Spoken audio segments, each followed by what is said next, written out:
عادل صاحب آپ کی طرف آؤں گی.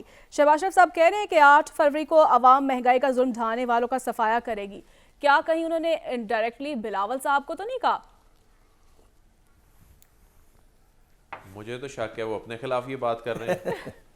دیکھیں جو وہ کہتے ہیں ہم نے آئی ایم ایف سے مدد لے کے ملک بچایا تھا. جو پروگرام کے آغاز میں جو بات ہوئی سیاسی جماعتیں ان کا کارکردگی منشور، دیکھیں اس وقت جو جس طرح حسن بھی کہہ رہے ہیں نا، ابھی تھوڑی دیر پہلے فہرستیں آئی ہیں، جو نامزد امیدوار ہیں ان کی فہرستیں جاری ہو گئی ہیں. یہ فہرستیں بہت کچھ بتا رہی ہیں. یہ جو بڑے بڑے ترم خان اور یہ بڑے بڑے جمہوریت کے چیمپئن علم بردار اور عوام کی عدالت میں کہتے ہیں جی ہم بڑی دلیری کے ساتھ جب پیش ہونے جا رہے ہیں، آ جائے جس نے مقابلہ کرنا ہے. یہ 5 حلقوں سے ڈر کے بڑے بڑے ناموں نے 5 حلقوں سے اپنے نامزدگی فارم جمع کروائے ہیں. کس چیز کا خوف ہے؟ چلے کسی کو تو اس چیز کا خوف ہو سکتا ہے کہ جی اس کے کاغذات نامزدگی جو ہیں وہ ریجیکٹ کر دیے جائیں گے، کیونکہ اس وقت کسی جماعت کے لیے فیوریبل ماحول ہے، کسی جماعت کے لیے نہیں ہے.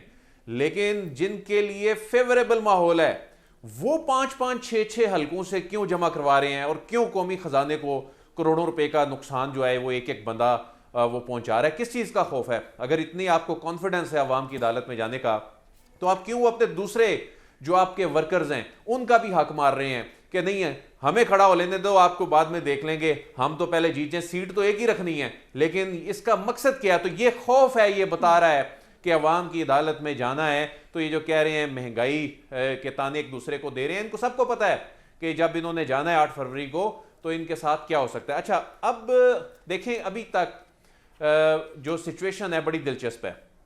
الیکشن میں اب بہت تھوڑا سا وقت رہ گیا، اب تو انتخابی شیڈول کا سب سے بڑا اہم مرحلہ وہ بھی گزر چکا آج.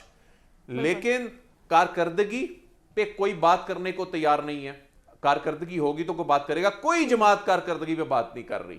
اس کے علاوہ بیانیاں کسی جماعت کے پاس نہیں ہے. اچھا ایک جماعت کے پاس ایک یہ بیانیہ ضرور ہے جو پاکستان تحریک انصاف ہے، وہ یہ کہہ رہی ہے، اگرچہ کارکردگی کے حوالے سے اس کے پاس بھی بتانے کے لیے کچھ نہیں ہے، لیکن وہ کہہ رہی ہے دیکھیں جی سپریم کورٹ نے بھی کہہ دیا لیول پلینگ فیلڈ کے حوالے سے، ریٹرننگ افسران نے بھی اب لکھنا شروع کر دیا ہے کہ بہت بڑی مداخلت ہو رہی ہے، فلاں جج صاحب نے بھی اپنے اضافی نوٹ میں لکھ دیا ہے کہ لیول پلینگ فیلڈ نہیں دی جا رہی، ہمیں زیادتی ہمارے ساتھ ہو رہی ہے، ہمارے 30 سے 40% لوگ ہیں ان کے نامزدگی فارم جو ہیں وہ جمع نہیں ہو سکے. تو وہ مظلومیت کا بیانیہ کم از کم ان کے پاس ضرور ہے. لیکن نون لیگ کو تو سمجھ ہی نہیں آ رہی. وہ کبھی احتساب کی جانب جاتے ہیں، پھر وہاں سے یو ٹرن لیتے ہیں، پھر وہ جاتے ہیں 2017 میں، وہاں سے بات نہیں بنتی، 1997 میں چلے جاتے ہیں. تو آج کے دن کی اور آنے والے وقت کی نہ تو کوئی بات کر رہا ہے، نہ کسی کے پاس ایکشن پلان ہے. یہ جن ملکوں کی مثالیں دیتے ہیں وہاں پر جب انتخابات ہوتے ہیں، وہاں پر انتخابات میں اگلے ایکشن پلان کی بات ہوتی ہے، فورن پالیسی کیا ہوگی اس پہ بات ہوتی ہے، ہماری جو اکانومی کی ترجیحات کیا ہوں گی اس پہ بات ہوتی ہے. ان ملکوں میں ہمارے جو ڈومیسٹک جو انٹرنل ایشوز ہیں ان پہ بات ہوتی ہے. افغانستان کا اتنا بڑا ایشو ہے، یہ اتنا بڑا ایشو ہے، یہ اور کوئی ملک ہوتا، کوئی یہ مغربی ملک ہوتا تو وہاں سب سے بڑا یہ جو افغان مہاجرین کو یہاں رکھنا ہے نہیں رکھنا، ان کے حوالے سے کیا پالیسی ہونی ہے، اس پہ بات ہو رہی ہوتی. یہاں بات ہی کچھ نہیں ہو رہی سوائے اس پہ کہ ایک دوسرے کو گالی نکالنی ہے، ایک دوسرے کو الزام دینا ہے. آپ کی اپنی کارکردگی کیا ہے؟ آپ کا اپنا بیانیہ کیا ہے؟ وہ تو ہے ہی نہیں ہے کسی کے پاس. تو یہی وہ خوف ہے جس کی وجہ سے یہ بڑے بڑے یہ جو ترم خان سیاستدان جو ہیں یہ اپنے ورکروں کا حق مار کے ان کے حلقوں سے بھی 5 جگہوں سے یہ نامینیشن فارم جو ہیں وہ جمع کروا رہے ہیں.